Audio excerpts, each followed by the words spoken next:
Yang terhormat Ketua Panitia Pengabdian Masyarakat, Ibu Dr. Rianti Isaskar. Yang saya hormati Bapak Ibu dosen dari jurusan Sosial Ekonomi Fakultas Pertanian UTAS Brawijaya. Yang saya hormati narasumber pelatihan sesi 1, Bapak Abdul Hamid Hasan ST. Tak lupa yang kami hormati Bapak Ibu serta rekan-rekan yang kami banggakan. Pertama-tama saya sampaikan terima kasih dan yang terhormat dari Bapak Abdul Hamid Hasan ST selaku Master Trainer Digital Marketing. Kemudian yang kedua Ibu Destiana Erlingga Pratiwi SPMP MBA.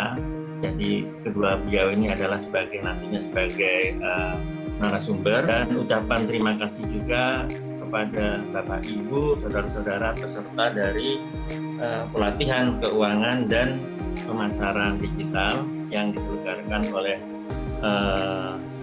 Laboratorium Manajemen Finansial dan Pemasaran Agribis. Program itu di Agribis Fakultas Pertanian Universitas Brawijaya. Jadi misi dari perguruan tinggi ini adalah mengemban tiga tugas, yaitu pendidikan pengajaran, penelitian dan pengabdian kepada masyarakat. Jadi walaupun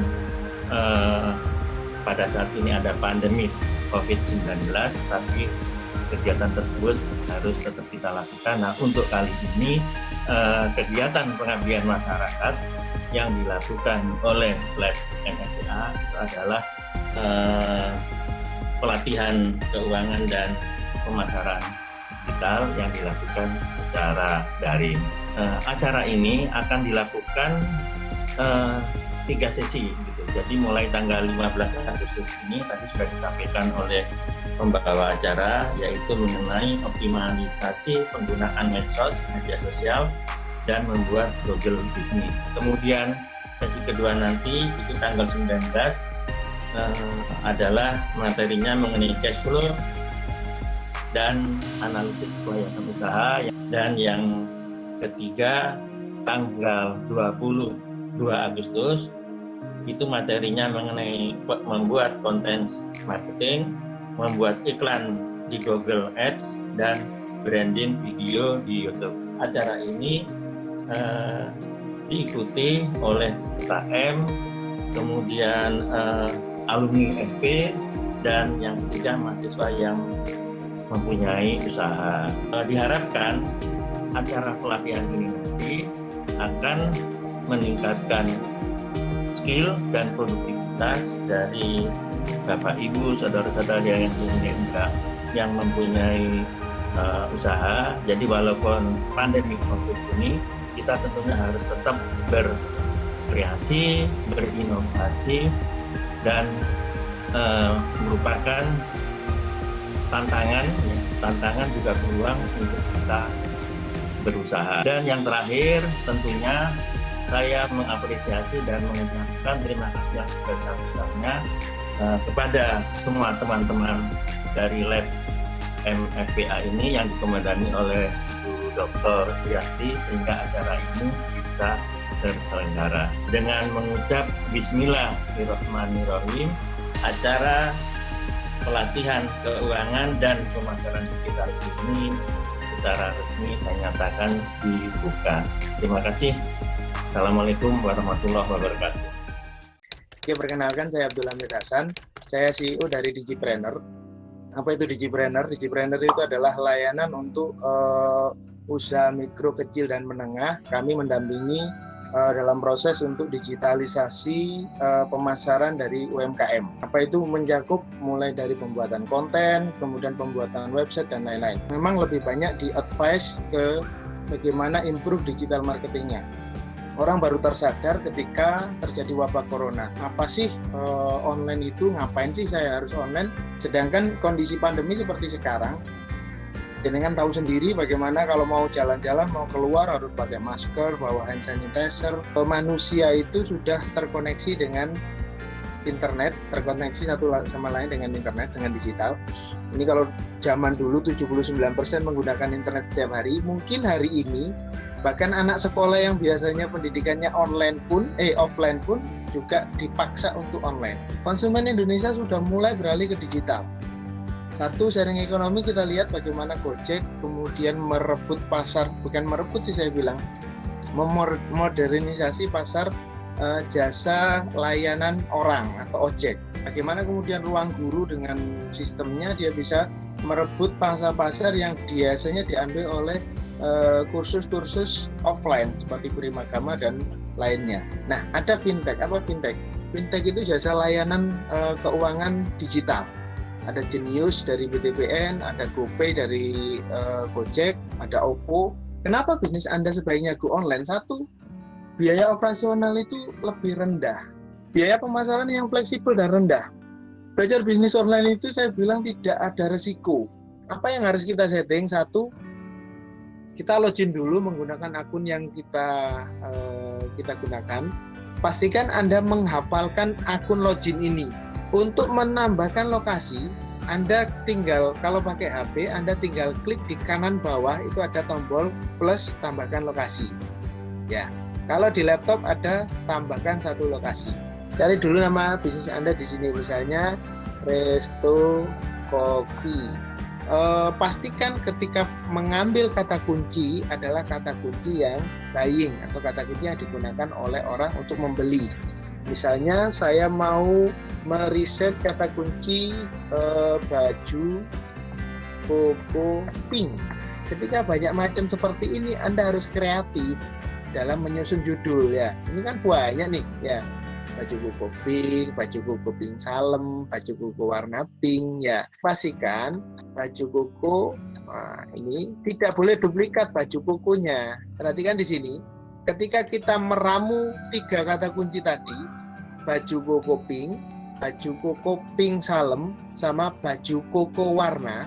Nah, tinggal kita masukkan kata kunci yang melekat tadi, warna, pink, sama salem.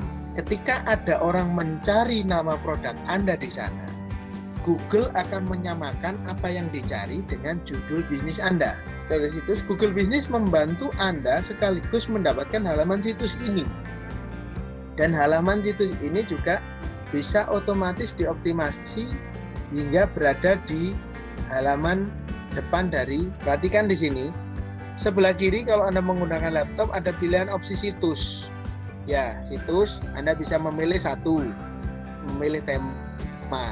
Apa yang saya sampaikan hari ini, kalau Anda tidak segera praktek, bisa jadi minggu depan sudah berubah. Layarnya sudah berubah, halamannya sudah berubah. Jadi, satu ilmu yang dipraktekkan 1000 kali jauh lebih bagus daripada 1000 ilmu yang dipraktekkan 1 kali. Terima kasih. Assalamualaikum warahmatullahi wabarakatuh. Saya kira setiap usaha ingin berkembang ya. Itu saya ilustrasikan yang awalnya pakai gerobak, pasti berikutnya ingin berkembang. Tapi apa yang menghalangi usaha kita untuk berkembang? Calon investor dan semacamnya itu mempertimbangkan ada 5C yang mereka pertimbangkan dalam memberikan kredit. Yang pertama, karakter. Yang kedua adalah kapasitas atau capacity. C yang kedua adalah capacity, kemampuan membayar. Dan juga dilihat dari capital. Itu bisa dilihat modal dan aset yang sudah dimiliki saat ini. Nah, ada juga C yang keempat adalah kolateral, yaitu tergantung juga dari agunan atau jaminan yang Bapak Ibu berikan pada perbankan sebagai istilahnya apa ya, jaminan atas pinjaman yang akan Anda peroleh. Dan yang terakhir adalah kondisi. Sekarang bagaimana dengan kondisi keuangan bisnis Anda saat ini? Mungkin bisa Anda Bapak Ibu sekalian nilai sendiri bagaimana kondisi keuangan bisnis Anda hari ini. Biasanya untuk masalah keuangan yang dihadapi oleh usaha-usaha kecil tingkat UMKM itu ada yang pertama, penjualan meningkat, namun kas usaha kok ternyata dirasa pas-pasan aja, ya mengalir tapi tidak terlalu banyak menguntungkan. Pelatihan ini jadi 3. Yang pertama nanti kita pelatihan untuk membuat pembukuan dulu, yang kedua laporan keuangan, ketiga baru analisis keuangan. Nah, kalau kita bicara tentang laporan keuangan, sebenarnya kita hanya fokus pada 3 hal utama ini Bapak Ibu. Jadi pendapatan, biaya, dan profit. Ada 5 jenis biaya secara umum. Saya kelompokkan ada 5 jenis biaya. Ada biaya pokok atau modal, biaya rutin atau operasional, biaya promosi, biaya lain-lain, dan biaya pengembangan. UKM yang ada di Malang justru aplikasinya lebih sederhana. Jadi si pemiliknya, si ibunya itu justru punya buku sendiri-sendiri. Ini buku untuk biaya produksi, ini buku untuk nyatet istilahnya promosi. Bisa. Pak Mamat adalah penjual baju anak di pasar besar Kota Malang yang sudah memiliki banyak pelanggan. Setelah mendapatkan pelatihan keuangan, Pak Mamat menjadi semakin tertib mencatat pembukuan atas transaksi tokonya. Saya harap Bapak Ibu pelaku usaha di sini juga nanti setelah pelatihan ini menjadi lebih tertib ya untuk membuat pencatatan keuangan. Jadi ya, ada buku besar. Dari kelanjutan dari pembukuan tadi kita ambil buku besarnya. Yang kedua adalah neraca. Neraca di sini bisa ada 3 jenis, neraca saldo, neraca penyesuaian, dan yang terakhir adalah neraca akhir. Nah, yang ketiga adalah laporan laba rugi. Nah, ini poinnya di sini, laporan laba rugi. Dan yang terakhir adalah laporan arus kas. Jadi analisis rasio ini ada 4 jenis. Nah, ada rasio likuiditas, rasio aktivitas, rasio utang, dan rasio profitabilitas. Oke, kalau masih belum ada pertanyaan, nanti mungkin bisa dilanjut di grup WA ya. Mungkin saya kembalikan. Oke, hari ini kita akan belajar konten marketing, kemudian Google Ads, iklan di Google Ads. Karena kemarin pertemuan pertama kita menggunakan Google Business, maka kita praktek bagaimana sih setting iklan menggunakan Google Ads menggunakan Google Business. Kemudian yang ketiga, kita akan menggunakan YouTube untuk branding produk kita. Jadi konten marketing itu bukan hanya sekedar membuat gambar yang bisa untuk jualan, bukan. Tapi Anda juga harus punya rencana. Ada juga yang kemudian konten marketingnya melalui artikel di blog atau di Google Business. Kelebihan dari konten marketing ini adalah satu, bisa memperlihatkan kelebihan dari produk Anda. Kemudian konten marketing ini juga meningkatkan kesadaran dan pengakuan terhadap merek Anda. Kognisi orang terkait merek itu penting dan Anda bisa membangunnya melalui konten marketing ini. Apa sih copywriting itu? Copywriting adalah konten marketing yang disampaikan melalui media online yang ditargetkan untuk langsung menjual produk Anda. Di sebelah kiri yang gambar sepatu itu adalah konten marketing. Dia menjelaskan sepatunya berasal dari bahan ini, tahan air, kemudian bisa digunakan selama sekian hari, garansi sekian. Itu adalah konten marketing. Dia menjelaskan definisi produk, dia menjelaskan detail tentang produk yang dijual. Sedangkan yang sebelah kanan ini adalah copywriting. Coba dilihat, dia tidak menjelaskan dia dari bahan anti air dan lain-lain.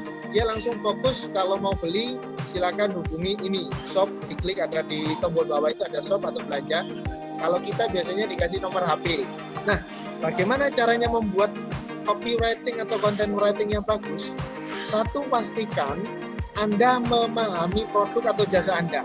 Kemudian yang kedua, segmentasikan target Anda berdasarkan satu geografik lokasinya. Kemudian yang ketiga, pastikan Anda lakukan penelitian.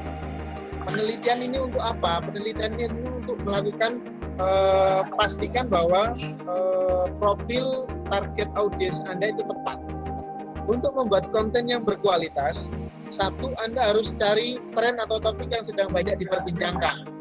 Salah satu tool yang bisa Anda gunakan untuk melihat tren itu adalah Google Trend. Google Trend itu seperti apa? Google Trend itu digunakan untuk melihat tren yang lagi booming sekarang. Nah, ini adalah laman Google Trend. Anda bisa akses melalui trends.google.com. Kemudian Anda masukkan di sini. Misalnya Anda jualan sepatu. Ini digunakan untuk melihat trennya. Orang lagi ngetren cari apa sih? Nah, tren inilah yang nanti Anda buat untuk membuat konten yang relevan. Setelah konten Anda telah dibuat, langkah selanjutnya adalah mendistribusikan konten Anda kepada pelanggan. Pastikan Anda mendistribusikan konten yang dibuat secara rutin demi menambah ketertarikan pelanggan. Pastikan Anda juga nambahkan elemen copywriting ke dalam konten yang Anda buat. Anda juga gunakan call to action. Apa call to action? Call to action itu seperti yang di sini. Cek sekarang, beli sekarang, hubungi 081 sekian. Anda bisa tambahkan itu di sana. Muncul Google Ads. Kemudian tetapkan target lokasi sasaran Anda. Yang kedua, tetapkan target sasaran Anda. Oke. Kemudian Anda bisa menetapkan target itu melalui nama kota atau melalui map.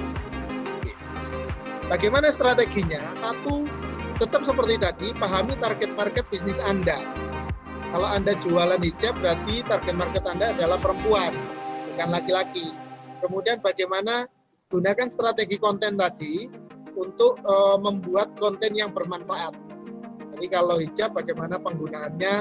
Kalau Anda jualan bumbu-bumbu atau peralatan masak, Anda bisa sharing tentang bagaimana membuat masakan dengan menggunakan peralatan Anda. Nah, kemudian Anda juga bisa menggunakan YouTuber atau influencer untuk membranding Anda sebagai ahli dalam produk atau jasa itu. Kira-kira seperti itu. Oke. Oh ya, jangan lupa tugasnya ya. Tugasnya buat konten pemasaran produknya sesuai template. Template tadi sudah saya share linknya. Nanti dievaluasi di grup. Nanti saya juga akan bantu evaluasi di grup ya. Oke. Sekali lagi terima kasih Pak, dan juga terima kasih semuanya atas kehadirannya. Maaf jika selama memfasilitasi ada salah kata dan ucapan. Saya sampaikan terima kasih atas kehadirannya Bapak Ibu di weekend ini. Sekian, wassalamualaikum warahmatullahi wabarakatuh.